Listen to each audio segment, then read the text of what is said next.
За миний влог тагтамжил би өнөөдөр та нартай хэрхэн шалгалтандаа бэлдэх талаараа танилцуулъя гэж бодлоо. Бас тэгээд дараа нь надад бас илүү сонирхолтой дурсамжтай байх юм болов гэж бодоод тэгээд өнөөдөр 10 сарын 10 тэмлээ 14. Тэгээд би 21-ний шалгалттай. Ерөөхдөө надад 7 хоногийн хугацаагаа. За бараг 6 хоногийн хугацаагаа. Тэгээд би энэ 6 хоногт ер нь шалгалтын 6 хоногийн нэрлсэн байгаа. Тэгээ яаж бэлддэг? Ер нь шалгалтандаа бэлддэг өдрөө юу идэх талаар тааштай хуваалцъя гэж бодлоо. Тэгээ хамт байгаарай. За би ингээд өнөөдрөөс эхлээд нэг журнал хөтлөхөөр болж байгаа. За яагаад гэвэл би ерөөхдөө хөвчлэн хэрэгтэй юм уу ер нь утсан дээр тэмдэглээд авчдаг. Гэхдээ утсан дээр тэмдэглэж авахын сөрөг тал нь гэх юм бол жоохон тийм замраагүй болчдөг. Одоо давхар юм хөтлөөд ингээд дараа нь энэ юу вэ тэр юу вэ гэж жоохон замраагүй санагдаад байдаг. Тийм болохоор би өнөөдрөөс дэвтэр дээр ингээд хөтлөхөөр болсон. Өмнө нь яг нэг иймэрхүү дэвтэр ашигладаг байсан л да. Гэтэ бас яг тууштай тий ашиглаж чаддгүй арччаад тэгэл утсан дээр тэмдэглэл авчдаг байсан болохоор одоо яг гоё тууштай дэвтэр дээр тэмдэглэлээ хөтлөхөөр болсон. Тэгээ би яг яаж хөтлөж байгаагаа та нартай танилцуулъя. За юу ч гэсэн би дэвтэр дээр нэг иймэрхүү юм бичлээ. Яг юу бичснээ одоо харсан чинь жаагаар ойлгомжгүй юм шиг та. Гэтэ яг би сараа бичээд оноо бичээд тэгээд хамгийн чухал юм одоо чухал өдрөө би улаан өнгөөр тэмдэглэчихлээ. Одоо чинь 10 сарын 21-нд би шалгалттай 1 цагаас тэгээд энэ бол хамгийн чухал. За тэгээд яг энэ сард хамгийн чухал өдрүүд нь болохоор миний ийм 4 өдөр байна. Яагаад энэ 4 вэ гэхээр 10 сарын 15-нд би клиник дээр хичээлтэй. Энэ бол маш чухал. Тэгээд 25-наас клиник дээр хичээлтэй. Энийг мартаж болохгүй. Тэгээд 10 сарын 21-нд би шалгалтаа өгчөөд YouTube дээр энэ бичлэгээ та нартай хүргэнэ. За би 12 сарын 22-нд магадгүй ажиллаж магадгүй гэж бодоод би зүгээр ажил хийж бичихлээ. За нэг иймэрхүү. Тэгээд магадгүй доор нь би дахиад зөндөө юм бичих байх. Юу бичихээ бол одоо ондоо сайн мэдэхгүй байна. За би ингээд одоо хичээлээ хийлээ. Тэгээд хичээлээ хийж явах дундуура бас юу иддэг те. Тиймэрхүү надад суулцнаа. За баярлаа. За би ер нь бол сая жоохон хичээлээ хийжлээ. Тэгээд одоо жоохон толгой өвдөд жоохон удаан дэлгэрч ширтгэхээр толгой өвдөд өгдөө. Тэгээд би одоо нэг юм идэх чинь. Энэ бол манай монголоор нөгөө нэг юу орсон. Тэгвэл манай монголоор зүгээр нэг юм каш шиг за юм идэх чинь. Энэ амар гоё амттай юм. Цэлцэгнүүр шиг. Тэгээд энэ дээр дүрч иддэг. Би энэ бас амар тартай. За одоо цаг 11 өнгөрсөн. Тэгээд би ерөөхдөө хичээлээ дууссан.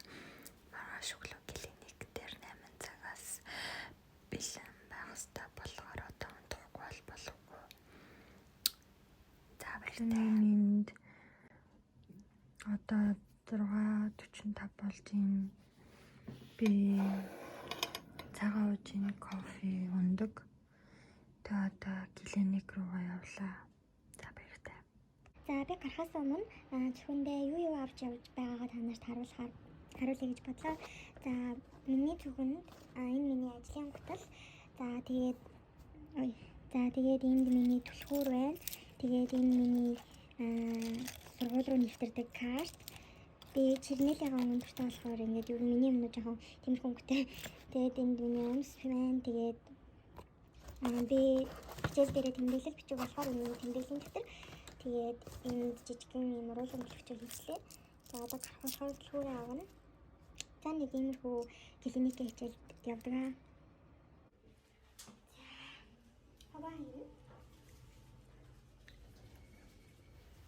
За би одоо ингээд сургууль руу гарахгүй явж гин.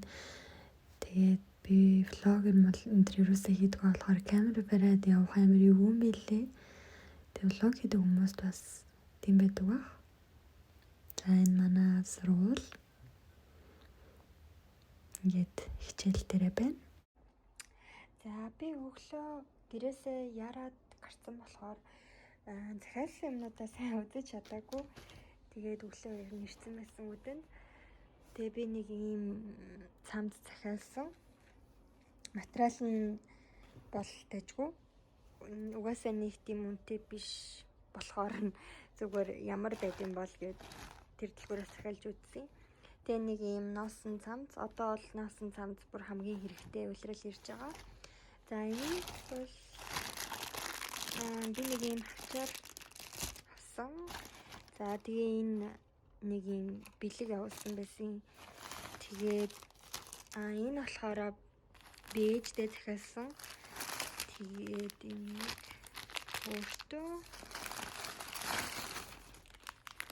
өөртөө энэ ээжих энийг бас ээжтэй авсан. За тэгээд нэг юм байна. Одоо би гарч жоохон хоолны ногоо авна. Тэгээд дэлгүүрт олцъя. За энэ бол талхны хэсэг байна. За миний авдаг таллах бол ногоон түлхүүртэй талах. Тэгээ ногоон түлхүүртэй талхны талаар дараагийнх нь хэсгээр та нарт ярьж өгье. За би өөрөөр баялаг талх авж байгаа. За ер нь талхнууд юм. За би сая дэлгүүр ороод тэгээд жоохон хүнс авлаа гэжтэй. Тэгээд ер нь бол манай энэ хүнс жоохон үнэтэй байдаг. За энэ хүнсүүд ерөнхийдөө нийлээд Монгол мөнгөөр 127-8 мянган төгрөг болсон. Тэгээд би сая нөгөө хямдралаа ашиглаад бонус цуглуулад хямдардаг байхгүй. Тэгээд хямдралаа ашиглаад би 125 одоо корон гэдэг нь Монгол мөнгөөр нэг 35 мянган төгрөг юм уу та. За ингээд нийтдээ би энэ хүнснүүдийг нэг 90 мянган төгрөгөөр сая авлаа. За юу авсан бэ гэхээр би энэ болохоор би энэ нөгөө нэг кофетойгоо хамт уудаг овёсны сүү. Тэгээд энэ болохоор элевний нугш байна. Тэгээ энэ болохоор би ингээд одоо хичээлээ хийж байхдаа заримдаа өсөө тавил энэс нэг идчихдэг энэ миний нөвчгтэй харуулсан каш гэдээсэн шүү дээ тэр. Тэгээд энэ гайцаа байна. Тэгээд өглөө би өглөөний цайндаа овёсон дээр энэ юудаг үлээ нэг чинь blueberry иддэг. Энэ би нэг юм уургаар юм баялаг талах авсан. За энэ ингээд юм ногоон өнгөтэй юм түлхүүр байгаа. Би ер нь талах юм уу янз бүрийн авахтаа дандаа юм ногоон түлхүүртэй юм авдаг. За энэ нь юу гэсэн үг вэ гэхээр одоо эрүүл хүнс гэсэн үг. Ямар нэгэн одоо тийм янз бүрийн химийн бодис ашиглаагүй, дээрэс нь маш сайн одоо эслэг ихтэй, тэгээд янз бүрийн одоо тэр сахар махаар ер нь оролцуулаагүй. Тэгээд гурилын хүртэл одоо бүхэл бүрийн гэх мэтчлэн эрүүл хүнс гэсэн үг. Одоо энэ жишээ дахиад одоо ногоон түлхүүр байна.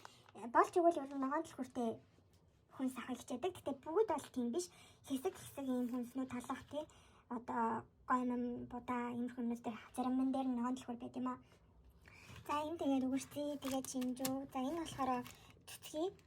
Би заримдаа цэцгийг хайлмаг хийж иддэг.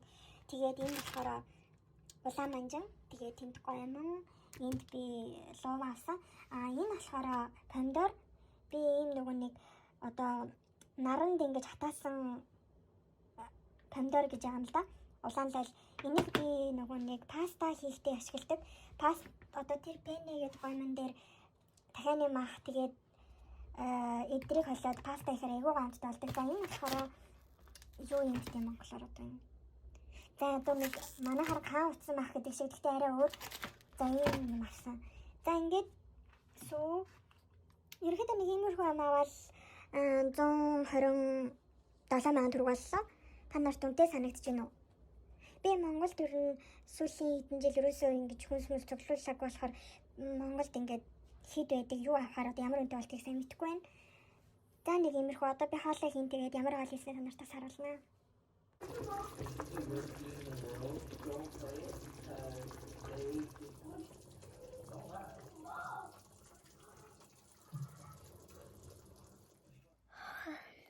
Өглөөний минь би уг нь хасан өдөр жоохон эрт босъё гэж бодсон чинь бүр намайг бичиж. Тэгээ дээрэс нь бүр шүн амар их хар дарсан, бүр амар зүудэлсэн. Тэгээд тэр зүүдэндээ 2 3 удаа босч үсэрээд мэдгүй юу ч болоод. Юу ч гэсэн амар муухай тийм ном. Би нэг ютубер заримдаа босын явдал гэх тийм видео үздэг байхгүй юу? Сонсоо явдаг. Тэгээд тэрнээс бас юм мэдхгүй. Ерөөсөө яг тиймэрхүү өөрийгөө яг тийм байдалд орж ийн гэл амар зүудлээд тэгээд тэрнээс айж айгүй их олон удаа сэрсэн. За одоо би цайгаа уун тэгээд өглөө би юу идэх чагаа та нарт харуулнаа.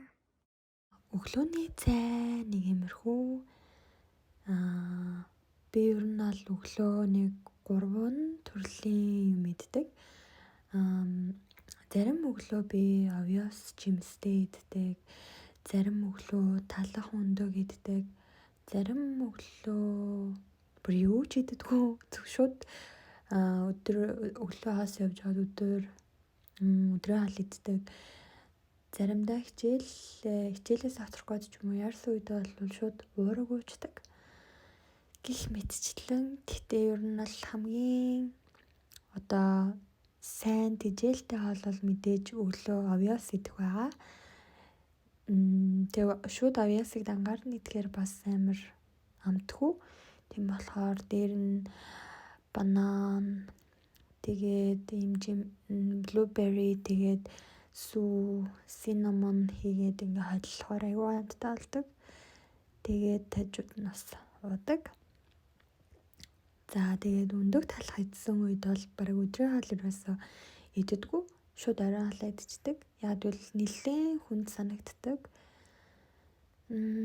Тийм байна. Тэгээд та нар бас овёс идэх дургу бол гоё амтлаад идээрэй. Илчлэг калори нь мэдээж бага. Тэгээд бас аюу сайн үл таадаг. За тэгээд нэг тиймэрхүү л энэ да.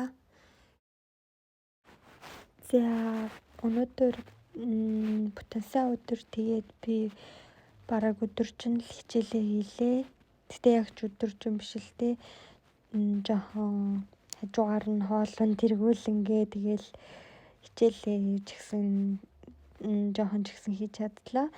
Тэгээд би одоо нэг 1-р, 2-р, 3-р дахад бэлдээд 4 дахад шалгалттай. Тэгээд маш их хичээлүүд дараараас давхцаад амар их ингээд олон шалгалт өгөх болохоор ер нь бол жоохон хүнд байна. Гэхдээ зүгээр одоо би эдрийг ингээд хийж уншиж дуусгаад эднэрт бас байгаа. Тэгээд цандандөө байгаа.